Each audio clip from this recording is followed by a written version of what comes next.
Hi everyone. The remaining lectures for this term are going to kind of peel back the covers of the MVC framework and cover different pieces of functionality in a slightly bit more detail to get a better understanding of how can we manipulate and utilize the MVC framework as a whole to facilitate what we're trying to build. So this lecture today will be covering routes, and we'll be talking about what are routes, why are they important, what are different ways of utilizing the routing engine within the ASP.NET framework, and then what are the pros and cons of doing some of those things. So, basic question, what are routes? Well, routes are a means of directing traffic to a controller and action. So when you type into a URL a particular address of localhost / home / login, that URL is actually handled or captured by the routing engine and parsed and then directs to the correct controller and therefore action so that your code gets executed. And that's all driven off of these routes or URL addresses. So within your ASP.NET application, you have a file located under your project, under a folder called app start that's off the root of your project, and then inside of that file, or inside of that folder rather, is a file called routeconfig.cs. Now if you open up that file, what you'll find is something that's pretty simplistic, pretty straightforward. What it is it's basically one method call within a class, and this is the default route. This default route basically says anything that comes in, parse that URL using these conventions. So if you think about how you've been building your application so far and the types of URLs or website addresses that are getting generated, you'll notice that they kind of follow this convention of controller / action, and then if you're passing in an ID for say an edit or a delete, you'll see the /ID. So that is by design based on this route. So this is a default route, and basically it's kind of a catch-all route. Routing by its kind of nature is a very aggressive function within the framework. So what the routing engine will attempt to do is its best to take whatever URL that's typed in the website address bar and match it to a route. And whichever route it finds that matches that first, that is the route config or route map that it will take. So looking at this default route, you'll see that we have a URL of controller / action / ID. And then below that, we have what are defined as defaults. And we'll talk about the defaults in more detail later in this lecture, but the defaults here say that the controller default is home, the action default is index, and the ID parameter is an optional parameter. Now we've talked about a little bit of this in previous lectures, so this shouldn't be completely new to you, and based on what I've seen from many of your projects, you've gone in and manipulated this to facilitate the home screen of your application. So we're going to continue to kind of evolve this concept a little bit more. So looking at that route detail and route information, what does that mean?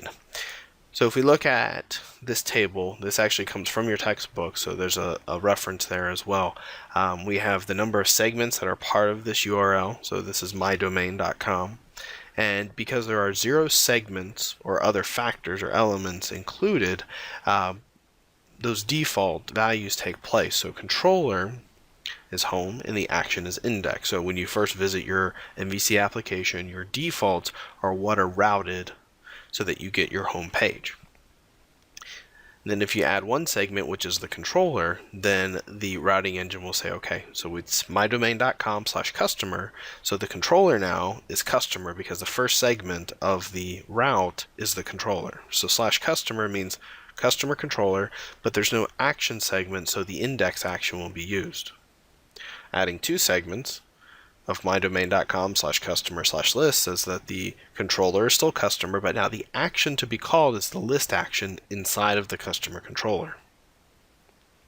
And then if we go on and say mydomain.com / customer / list / all,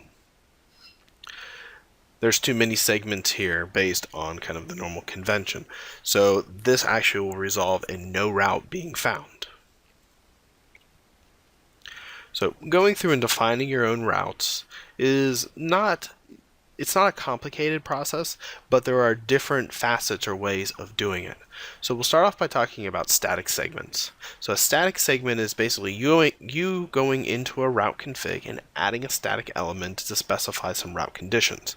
Now, if you look at your existing project and you're looking inside that route config, one thing that you may notice, or more importantly, if you look at the area registration for an area, you'll notice that there's a route config in there and that there are static elements or segments within that route config.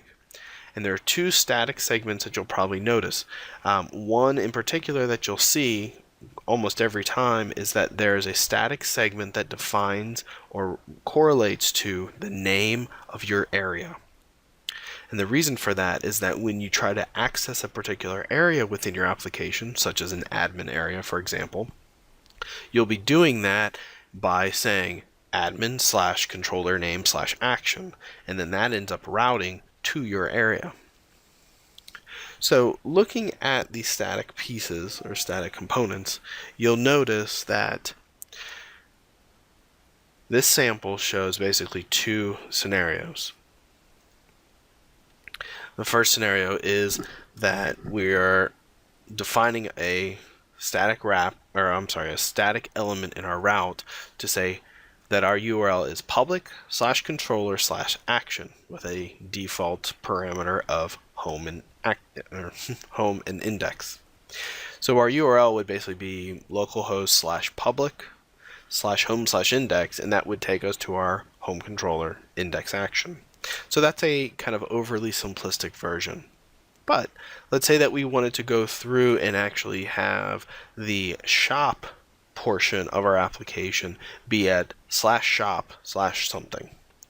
Well, maybe our controller for our shop is not called shop, but we want to treat it as if it was. So the second route below says if you go /shop/action and then it sets the default controller to home, then when you navigate to your website, you can say /shop/the action that exists inside of the home controller. And then that gives your users as well as search engines a different type of feel to your website.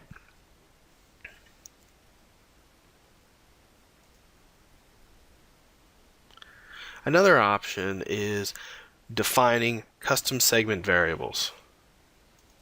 Custom segment variables allow you to go in and say, here are the default values. And we've kind of talked about this previously, but these custom segment variables in this example to the right says, here's my controller, here's my action, and then I have a custom segment variable of ID. So by putting in curly brackets that ID, we are able to say the third segment of my URL will be an ID. Now, ID is the default, but we can add additional segments. And we access those by name. So in this case, this is what you would put inside of your controller. So just storing some variables in a view bag, we would say that the controller is home. Maybe we're calling this custom variable action. And then to actually capture the custom variable itself, we would say route data.values and then pass in the string of that custom route or that custom route variable. Likewise, we can define optional segments, and we kind of mentioned that just in this earlier section of this lecture, but there's a section of the map route function that says these are the defaults. These are the default values that should go into each one of my basically action variables or route variables. So the controller home, the action would be index, and then this says that the ID is an optional parameter. So if it doesn't exist when it goes to do the route checking, it says that's okay, it's optional, it's not required.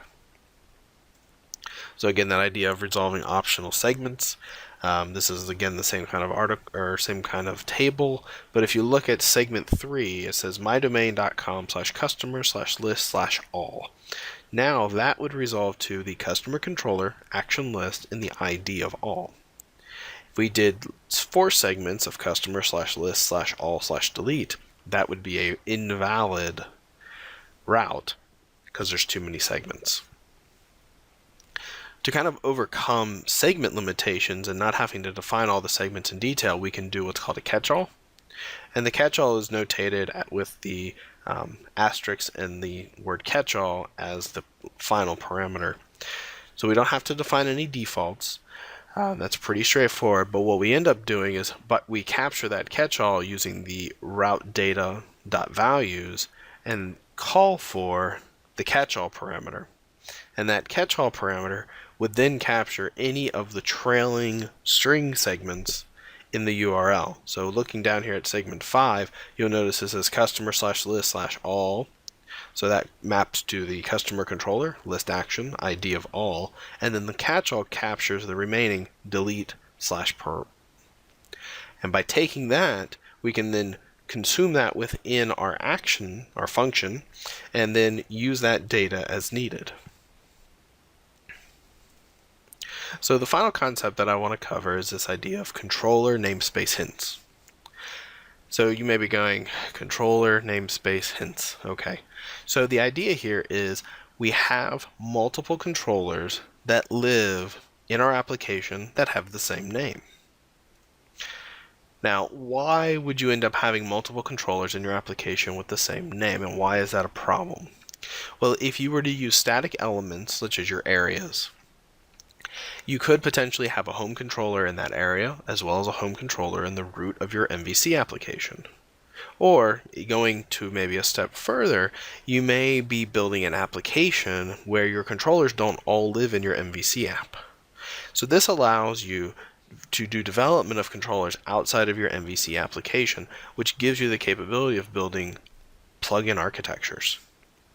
So if you have a third party or an outside developer that's building a controller and a set of actions, and that name has a potential collision, but it's for a particular segment of your program, you can actually tell MVC when you run across this route, let's say it's a static route, to direct that traffic to this namespace. So MVC will actually search through a particular namespace for a matching controller before it cascades onto a second route. So a sample of this would look like such. So we have a static element of home in our top route, and then we define the action variable and catch-all variable names. With the home static, we have the controller being defaulted to home, the action is indexed, and an optional ID parameter. But then after the default, we're defining an array of strings, and this array of strings says these are the namespaces that I want you to search or iterate over to find the home controller.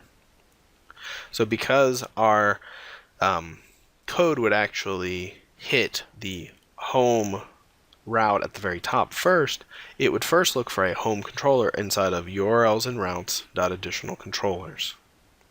Comparing that to the second route, which is the traditional kind of catch-all route of take the first segment of the URL, the second segment, and the third segment, and attempt to map them to controller/action/ID, that will look for any controllers that match inside of the URLs and routes.controllers. So these are two different namespaces of the .additional controllers versus .controllers, and that this is basically a find and seek order that MVC will take on.